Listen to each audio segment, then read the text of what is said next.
হযরত ইউসুফ আলাইহিসসালামের রূপ সৌন্দর্যের কথা তো বিশ্ববিখ্যাত।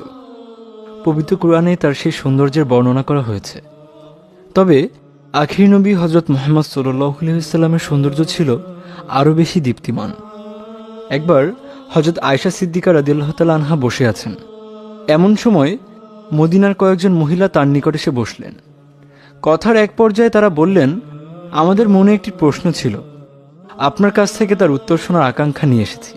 হযরত আয়েশা রাদিয়াল্লাহু তাআলা আনহা জিজ্ঞেস করলেন, কি প্রশ্ন? তারা বললেন, আমাদের নবী তো হযরত ইউসুফ আলাইহিস সালামের থেকে অনেক বেশি সুন্দর, এ কথা আমরা মানি। কিন্তু প্রশ্ন হলো, হযরত ইউসুফ আলাইহিস সালামের রূপ সৌন্দর্যে মুগ্ধ হয়ে মিশরের আত্মভোলা মহিলারা নিজেদের হাত কেটে ফেলেছিল। আমাদের নবীর বেলায় তো এমন কোনো ঘটনার কথা শুনিনি। বড় জটিল প্রশ্ন, যে কারো পক্ষে উত্তর দেওয়া কঠিন। কিন্তু প্রশ্ন করা হয়েছে রাসূলের সবচেয়ে বেশি সান্নিধ্যপ্রাপ্ত মহিয়সী হযরত আয়েশা রাদিয়াল্লাহু তাআলা আনহাকে। তার উত্তরও ছিল তেমনি চমকপ্রদ ও অপূর্ব। এখানে উত্তরটি শোনানোর পূর্বে হযরত ইউসুফ আলাইহিস সালামের রূপ সৌন্দর্যে মোহিত হয়ে মিশরের মহিলাদের হাত কাটার ঘটনাটি সংক্ষেপে আলোচনা করতে চাই। মিশরের সম্রাটের স্ত্রী জুলাইখা হযরত ইউসুফ আলাইহিস সালামের রূপে মুগ্ধ হয়ে গেল। এক পর্যায়ে এই ব্যাপারটি গোটা মিশরে প্রকাশ হয়ে যায়।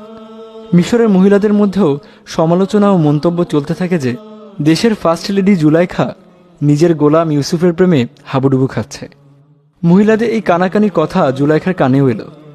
তাই তিনি তাৎক্ষণিক কোনো উত্তর না পেয়ে একটি অনুষ্ঠানের আয়োজন করে সুন্দরী মহিলাদের দাওয়াত করলেন।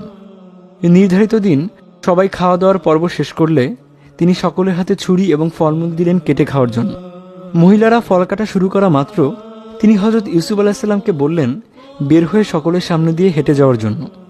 হযরত ইউসুফ আলাইহিস সালাম ফল কাটায় মগ্ন মহিলাদের মাঝখান দিয়ে একবার হেঁটে গেলেন। তখন তারা তার রূপ সৌন্দর্য অবলোকন করে ফল কাটার কথা ভুলে গিয়ে সবাই নিজেদের হাত কেটে ফেলল।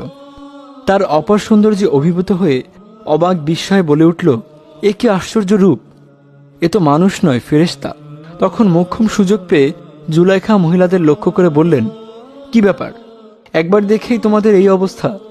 আর আমি দিনের পর দিন তাকে চোখের সামনে দেখছি। সে আমার মহলে সর্বক্ষণ অবস্থান করে।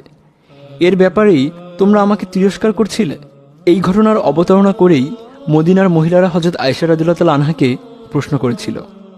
তখন হযরত আয়েশা সিদ্দিকা রাদিয়াল্লাহু তাআলা আনহা তাদের উত্তরে বললেন, আমার একটি সূর্য আছে, আকাশেরও একটি সূর্য আছে, কিন্তু আকাশের সূর্যের চেয়ে আমার সূর্য অনেক বেশি সমুজ্জ্বল।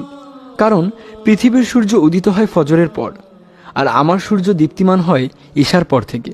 আমার সূর্যের আলো এত বেশি প্রস্ফুটিত হয় যে রাতের অন্ধকারেও যদি আমার